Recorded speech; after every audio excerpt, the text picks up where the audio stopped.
Apparently, millennials as a generation, which is a group of people who were born approximately 1984 and after, are tough to manage.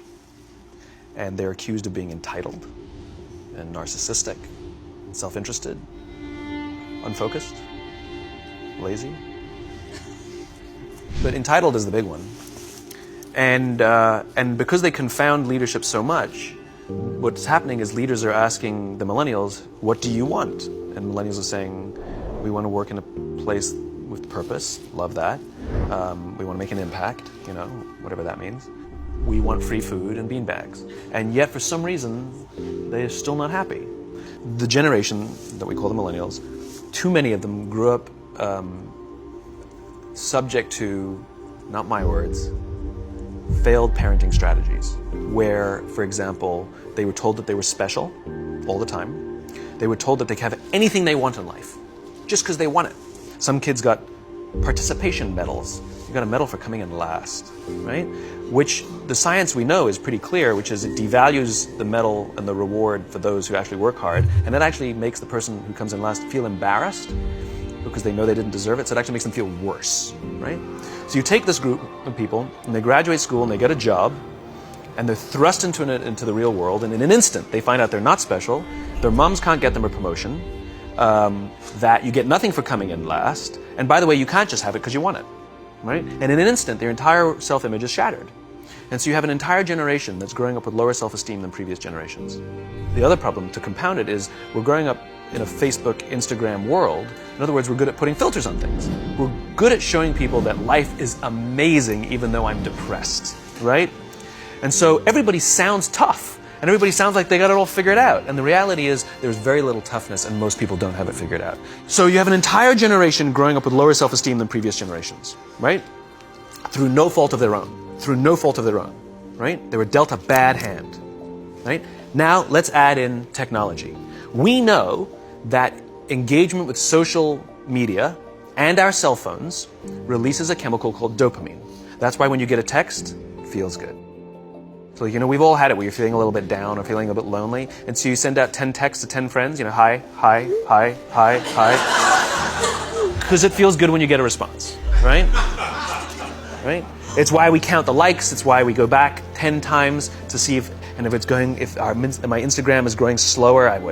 Did I do something wrong? Do they not like me anymore? Right? The trauma for young kids to be unfriended, right? Because we know when you get it, you get a hit of dopamine, which feels good. It's why we like it. It's why we keep going back to it. Dopamine is the exact same chemical that makes us feel good when we smoke, when we drink, and when we gamble.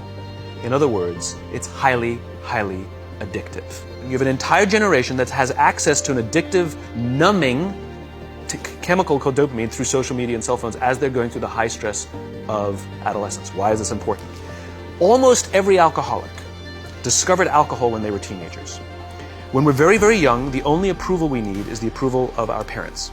And as we go through adolescence, we make this transition where we now need the approval of our peers. It's a highly, highly stressful and anxious period of our lives, and we're supposed to learn to rely on our friends. What's happening is because we're allowing unfettered access to these dopamine-producing devices and media, basically it's becoming hardwired, and what we're seeing is as they grow older, too many kids don't know how to form deep, meaningful relationships.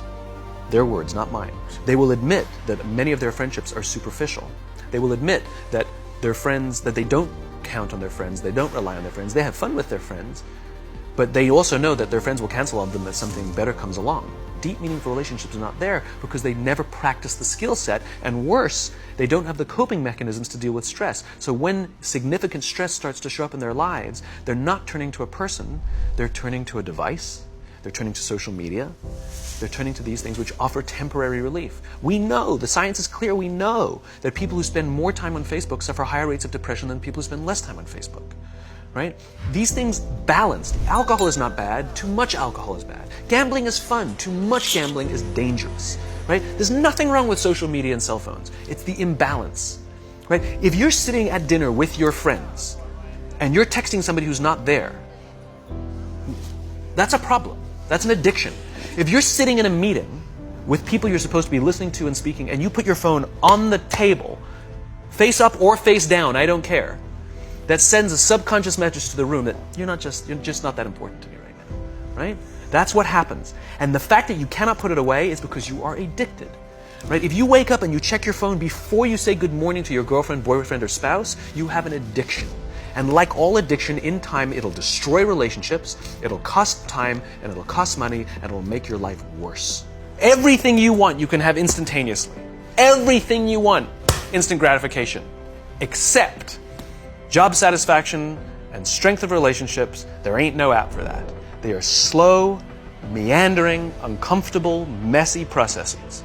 And so I keep meeting these wonderful, fantastic, idealistic, hardworking, smart kids. They've just graduated school. They're in their entry-level job. And I sit down with them and I go, how's it going? They go, I think I'm going to quit.